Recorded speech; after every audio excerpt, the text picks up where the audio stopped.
Ahora sí. Empiezo de nuevo. Bueno, vamos a ver entonces el control de cuentas a pagar.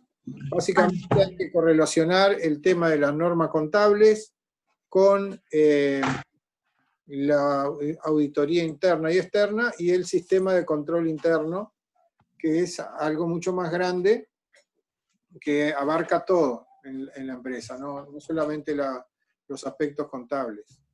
Bueno, dentro de la contabilidad tenemos algunos rubros que ya vimos, que eran esos que habíamos visto de activo, y ahora vamos a ver uno solo para tener un ejemplo de cómo se hace para hacer el control interno en el área como cuentas a pagar. Las cuentas a pagar, en este caso que yo puse acá, son cuentas a pagar comerciales, son las que se originan en las actividades normales de la empresa, que hacen parte de la actividad principal. Serían los insumos que se necesitan para hacer las ventas después. En una empresa comercial sería la compra, por ejemplo, de mercaderías, que por definición son los bienes que se compran con intención de vender. Básicamente, entonces, tenemos involucrado varias áreas, y estas en particular tienen que ver con las compras a crédito, ¿no? Porque son cuentas a pagar. Hay otras compras que son al contado.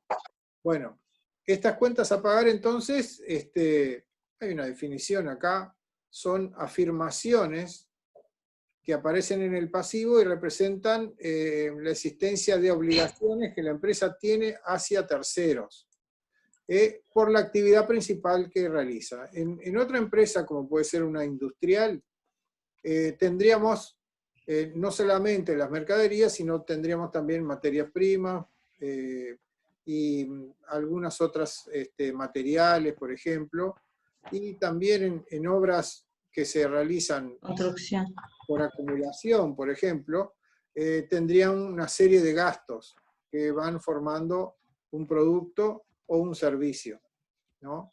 En una empresa agropecuaria serían otras cuentas a pagar, y bueno, y así sucesivamente. Tenemos que tener en cuenta cada una de ellas. Vamos a referirnos básicamente a lo que sería una empresa comercial.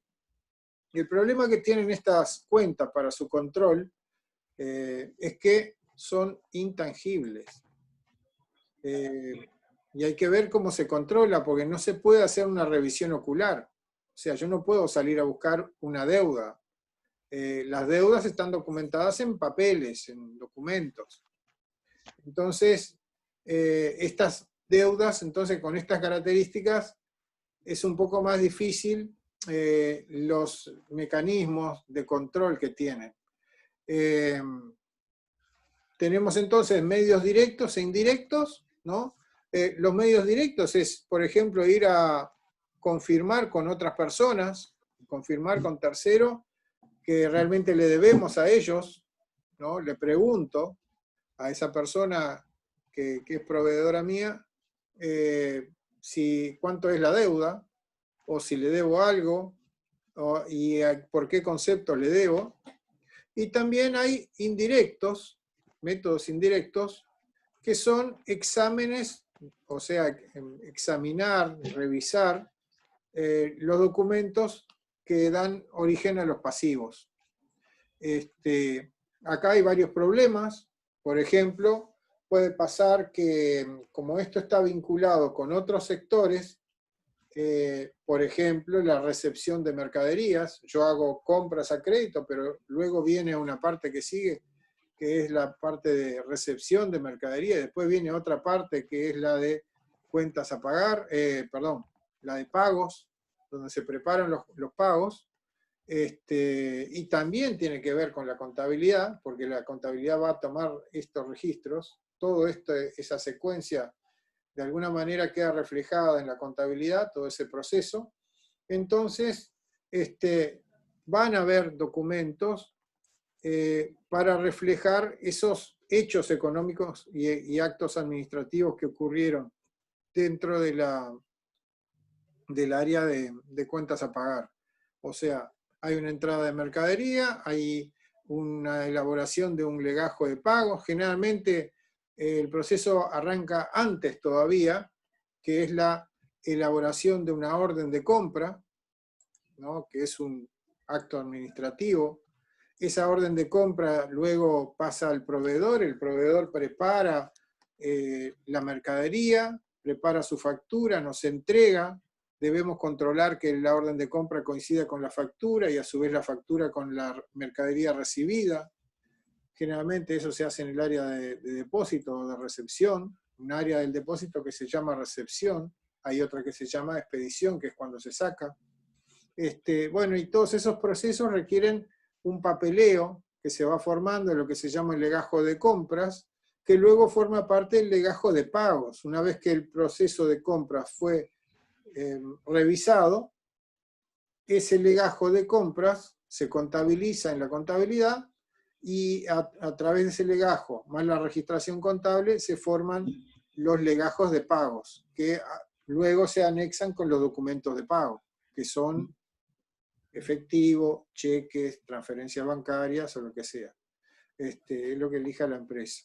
Como ven, están todos relacionados los procesos, y en esos procesos, que no están hechos en forma graciosa, digamos, no están hechos para que las personas anden libremente ejecutando los procesos, sino que hay razones de seguridad, de control interno, que permiten que esa segregación de funciones, que se llama técnicamente así, segregar las funciones de compra, recepción, pago, contabilización, hace que el control se haga mejor. ¿Por qué? Porque uno va controlando al otro. Por ejemplo, no se puede recibir mercaderías en la recepción si antes no cumplió con el procedimiento de la emisión de la orden de compras, ¿no? Y si esa orden de compras no coincide con la factura, tampoco le van a recibir la mercadería. Y si la cantidad de mercadería recibida no coincide con la factura, también eso va a generar un montón de excepciones. Entonces, esos controles se van haciendo por un principio que se llama de oposición de intereses. La persona que recibe genera un documento y también realiza un control en el paso siguiente, y es controlado por el paso que le sigue después. O sea, yo controlo al que recibe mi información, y soy controlado después por la persona que sigue dentro del proceso. Bueno, hay dos cosas que dijimos en todos los casos, que es que los procedimientos de auditoría que se van a aplicar van a tener que verificar dos cosas. Una, que se cumplan las normas de evaluación y también las normas de exposición. Las normas de contabilidad son normas de evaluación y exposición. Y después hay criterios que se usan, ¿no? Que, por ejemplo, que esos principios de evaluación y exposición sean realizados uniformemente como en ejercicios anteriores. O sea, que yo use el mismo criterio este año que el anterior. Y en caso de que yo no lo haga así, tengo que dejar expresado en las notas de los estados contables la repercusión en caso de que yo hubiera hecho eso y cómo lo hubiera hecho el año pasado, para ver cuál es la diferencia, cómo impactaría en los resultados y en el saldo, por ejemplo, de mercaderías y de cuentas a pagar, en el caso en particular de lo que estamos hablando. Como estamos hablando de cuentas a pagar comerciales, la mayoría de estos pasivos surgen de compras de mercaderías, ¿no? O algún insumo que tenga que ver, por ejemplo, con el proceso industrial, si esto es una empresa industrial. Y entonces ahí los controles se dan sobre estas cuentas. Acreedores por compras, que también puede asumir el nombre de proveedores comerciales. Anticipos a proveedores, hay que tener un control de esto también. Es plata que salió y que no tuvimos nada a cambio todavía. Por ejemplo, son las señas, ¿no?, que se dan. que generan saldos, acreedores con saldos positivos o con saldos deudores. Documentos a pagar comerciales, y acá tenemos conformes a pagar, cheques diferidos, o algún otro medio, ¿no?, de pago que se usa en algún tipo de operación especial. En el ámbito de las importaciones hay muchísimos documentos. Guías de embarque, yo qué sé, letras de, ¿cómo es? Letras de cambio. Hay algunos otros documentos que se utilizan y que no está en la operativa normal, pero que existen, son unos cuantos. También tenemos que verificar sobre todo la exposición de los intereses a pagar sobre documentos comerciales. Revisar que los intereses sean los que se establecieron en los convenios de las compras, que no nos estén sobrefacturando intereses por atrasos o por alguna otra causa, y también que dentro de este mismo tema es exponer correctamente los intereses a vencer, o sea, intereses que todavía no han sido devengados y que por lo tanto corrigen el valor del pasivo, ¿no? Y también hay otras cuentas a crédito relacionadas con procesos de construcción o de producción. Bueno, esto básicamente, no todas las empresas compran y venden, hay otras empresas que producen cosas, por ejemplo, una casa, ¿no? Puede ser una casa, un barco, un avión, un auto. Esas empresas lo que hacen son procesos de construcción o de producción. En el caso de un auto sería un proceso de producción por el corto plazo. Las obras en proceso u obras de construcción tienen la característica de ser de largo plazo, a veces son de varios años. Hay que ver entonces cuáles son los objetivos que tiene cada uno de las auditorías. Y entonces, dentro de los objetivos del examen de auditoría, tenemos los que son de la auditoría externa y auditoría interna, operativa o interna. El auditor externo, lo que le interesa saber, como saben, el auditor externo es el que hace la auditoría de estados contables, o sea, le presentan los estados contables y él revisa los saldos. Bueno, en el caso de los pasivos, lo que él va a estar interesado es verificar que las obligaciones existan y que no sean inventados. En algunas oportunidades se hacen aparecer pérdidas en demasía, ocultos dentro de pasivos también. Eso es para de repente no pagar impuestos, ¿no? Porque el impuesto a la renta, al tener muchas pérdidas, al tener muchos gastos, genera una renta menor, por lo tanto el impuesto a pagar es menor, porque se paga sobre las ganancias. Entonces, lo que puede generar algún tipo de repercusión después legalmente, y perjudicar a algunos dueños de empresas también cuando se vayan por ejemplo, a distribuir ganancias. Si se dan muchas pérdidas, los dueños de las empresas van a recibir menos utilidades, que es su retribución. En una empresa chiquita no es tan importante porque el dueño retira lo que quiere y tiene control de todo, pero en una empresa multinacional gigantesca que está en muchos países, puede ser una maniobra que podría perjudicar a mucha gente que ha invertido de buena fe. Bueno, la otra cosa tiene que ver con esto de acá arriba, ¿no? Y es que las acumulaciones de costos y gastos resulten de hechos reales, que no inventen gastos o costos en el cálculo de determinados resultados. La otra cosa que verifican también los auditores externos es que sean obligaciones de la empresa, que no me aparezcan en la contabilidad pasivos que no son de la empresa. Por ejemplo, han introducido dentro de la contabilidad una factura que no le corresponde a la empresa o que es de una subsidiaria que no es la empresa que está auditándose. La otra cosa que se verifica es que estén todos los comprobantes relacionados con pasivos. Así como acá verificamos que esas existen, en este caso, que sean obligaciones y que no se omita ningún pasivo. A su vez, que sean valuados y expuestos de acuerdo a normas contables. O sea, van a verificar si cumplen las normas contables.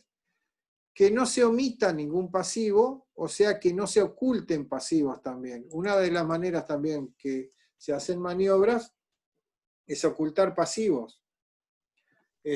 O sea, que aparentan ser menos endeudadas las empresas, entonces a los ojos del que lee el balance, que son gente que están afuera de la empresa, a los ojos de esas personas aparenta ser un balance mucho más lindo desde el punto de vista de que no hay que pagar muchas deudas.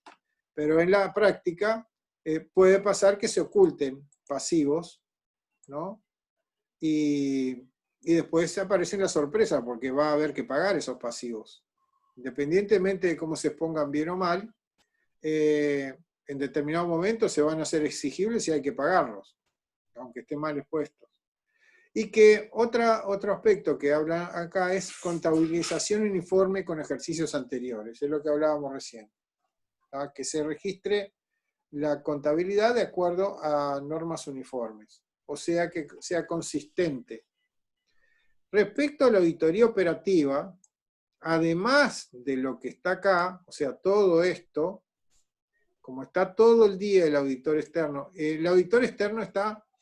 aparece generalmente una vez que está hecho el balance o cuando ya se está terminando. Pero este otro, el auditor operativo o interno, está todo el año, ¿no? Y tiene determinada planificación de su trabajo que incluye todo esto, que tiene que ver con la calidad de la información, pero también tiene que ver con la eficiencia de cómo funciona la organización. Entonces él va a revisar otras cosas. Una, que la organización del departamento de compras esté organizado eficientemente para obtener los mejores resultados, ¿no? No solo le interesa que, por ejemplo, acá en auditoría externa no le va a importar si es la organización óptima que tiene ese departamento, pero al auditor operativo o auditor interno sí le va a interesar que, por ejemplo, se apliquen criterios de centralización y descentralización. O sea, centralizar quiere decir que todas las sucursales, por ejemplo, de mi empresa, están realizadas las compras en un solo departamento para todas las filiales y la casa central. Y descentralización quiere decir lo contrario. O sea, yo delego en las filiales a un representante que se va a encargar, a un departamento, sector o lo que sea, que se va a encargar de sus propias compras. Esto puede ser bueno y puede ser malo, ¿no? No hay ninguna cosa que sea bueno y malo, e inclusive se pueden combinar las dos cosas. Lo que tiene que hacer el auditor es determinar cuál es la mejor forma de hacerlo, que les resulte más económico y sea más seguro, que no permita, por ejemplo, que hayan desfalcos, robos, dolo, lo que sea. Bueno, la otra cosa que verifica este auditor interno es que existan normas y procedimientos adecuados. No solo se va a ocupar de que existan los procedimientos, ¿no? De cómo comprar, cómo hacer el procedimiento de compras, cómo recibir la mercadería, cómo hacer los pagos, sino que estas normas y procedimientos sean los mejores dentro de los posibles en determinados momentos, dependiendo de la situación de la empresa en una circunstancia determinada, y cambiarlos en caso de que las circunstancias cambien. La otra cosa tiene que ver con las autorizaciones, y es que esas decisiones tomadas en relación con compras sean las más convenientes para la empresa.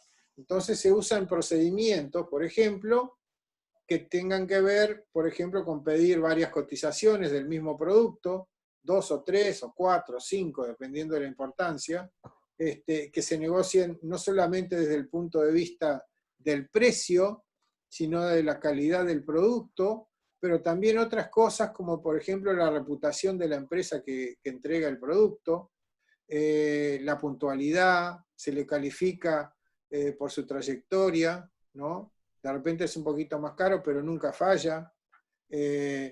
También se califican otras cosas, como por ejemplo la otra empresa se está fundiendo y entonces mejor no la compramos, por más que barata que me vendan, porque en cualquier momento nos va a dejar de proveer los productos. Ese tipo de cosas son las que tienen que ver con la parte de auditoría interna. También son, otro elemento es que las operaciones de compras, transporte, seguro y recepción sean realizadas de acuerdo con decisiones tomadas, autorizadas y que se hayan controlado adecuadamente. Fíjense los elementos que tiene esto. Compras, la compra de la mercadería, el transporte, el seguro relacionado con esa mercadería, para minimizar las pérdidas, se paga un poquito de seguro, pero se asegura de que la empresa no tenga pérdidas, y que la recepción, además de la mercadería, que es el resumen de todo ese procedimiento, sea de acuerdo a decisiones tomadas y autorizadas por personas competentes, ¿no? Que los controles se hayan hecho en todo el proceso. También hay otros elementos que tienen que ver con controles efectivos sobre compras en proceso. ¿Qué son las compras en proceso? Bueno, son las que están en la orden de compra. Básicamente lo que se ve acá es que se cumplan los pasos que se deben dar para emitir una orden de compra, ¿no? Que obviamente que eso depende de cada empresa, ¿no? No hay una manera única, pero básicamente ya se ha dicho algo. Después, que se mantengan controles adecuados sobre importes adeudados. Eso significa que una vez que se ingrese la mercadería o lo que sea, se revisen los importes que se habían contratado relacionados con las facturas, y que esas facturas hayan sido bien calculadas, que no hayan errores de cálculo malintencionados, que por ejemplo hagan que 10 más 10 sean 40. O sea, que debería ser revisados los cálculos para ver que no hayan intentos de sobrefacturar, porque recibimos mercaderías por 20 y pagamos por 40.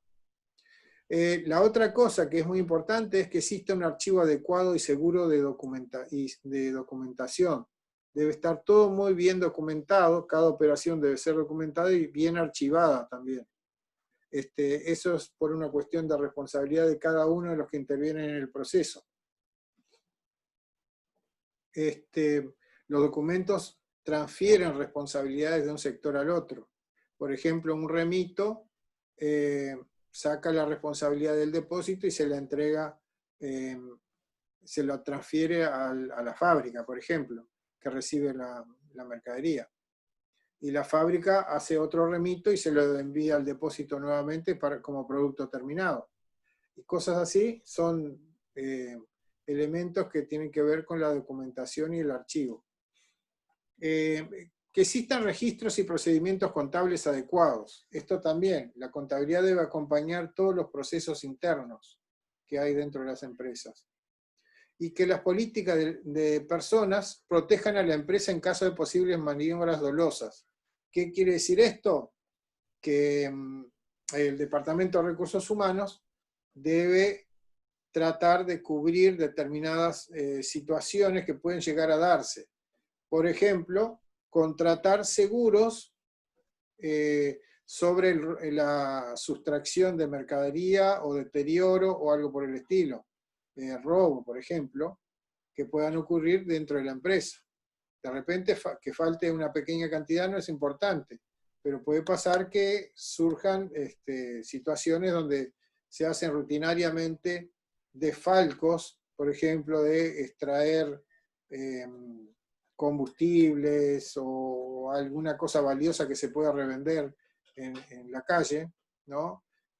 Por parte de empleados, y entonces se deben crear seguros o algo por el estilo, o medidas que dificulten la posibilidad de que ocurran esas cosas. Control interno. Vamos a ver ejemplos de los cientos y cientos que se pueden dar. Les voy a nombrar algunas cosas que pueden pasar. El control sobre las áreas de compras, recepción y cuentas a pagar requiere atención especial, por ejemplo, a contabilización de facturas ficticias. Esto es una cosa que puede pasar. Yo, por ejemplo, traigo una factura de un proveedor, amigo mío, lo pongo en mi contabilidad y después le pagan, pero le pagan por algo que nunca entregó, ¿no? Hay un arreglo con la otra persona, entonces la otra persona cobra y nos repartimos esa plata que no corresponde con ninguna mercadería que fue entregada. La otra cosa muy parecida es esta, contabilización doble de las facturas y pago de facturas reales. O sea, yo tomo una factura y la pago, y después la vuelvo a poner como una factura a pagar y también se paga, porque tiene la apariencia de que no se ha pagado. Entonces, lo que se hace en esas situaciones es asumir algunos procedimientos, ¿no? Tomar algunos procedimientos, como cada vez que pago algo, inutilizo la factura. Pongo un sello de goma que diga pago. Y si quiero poner más todavía, pago con cheque tal, o pago por transferencia bancaria número tal, o cosas por el estilo. La otra cosa que puede pasar es que una factura le cambien los valores, ¿no? Alteración del monto de las facturas reales, le ponen un cero más o algo por el estilo. También puede hacer una colusión del personal de compras con proveedores, con el objetivo de concretar compras que no son ventajosas para la empresa. ¿Qué es esto de colusión? Es un delito la colusión cuando se ponen de acuerdo dos personas que teóricamente tendrían que ser opuestos, pero que actúan en conjunto. Por ejemplo, yo sé que un producto vale 100 y le pongo el precio 120. Y me pongo de acuerdo con el proveedor de que él va a ganar la compra. Y luego se distribuyen las diferencias de lo que valió realmente el producto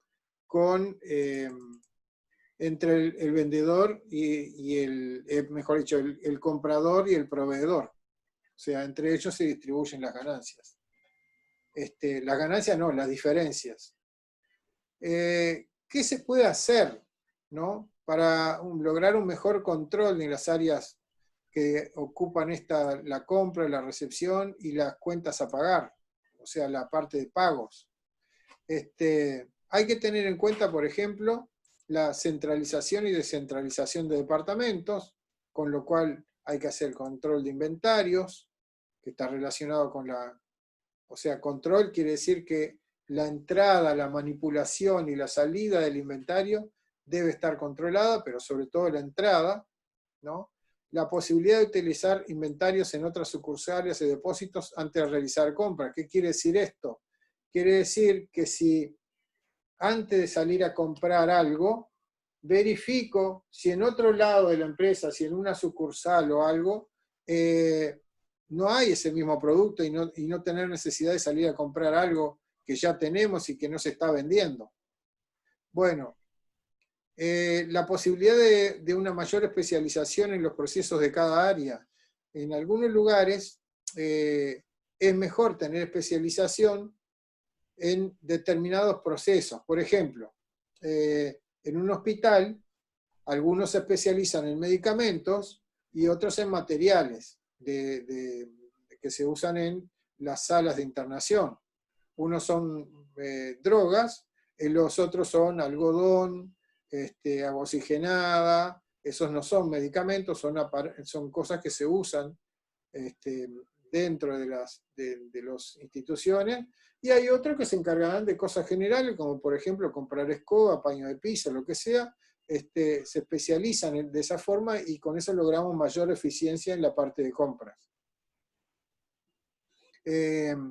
Si hay centralización, o sea, que haya un jefe que comande todas las compras, esos jefes deben estar dependiendo de niveles adecuados de supervisión, o sea que una persona tiene que estar controlándola con un nivel adecuado, no puede estar en un nivel bajo, porque está a cargo de muchas cosas. Tiene que ser una persona que sepa de lo que está tratando de, o sea, de controlar. Un contador, un ingeniero o una persona con mucha experiencia en el área. La otra cosa que se puede hacer es que la función de compras esté separada de la recepción y pagos, porque si no se pueden armar,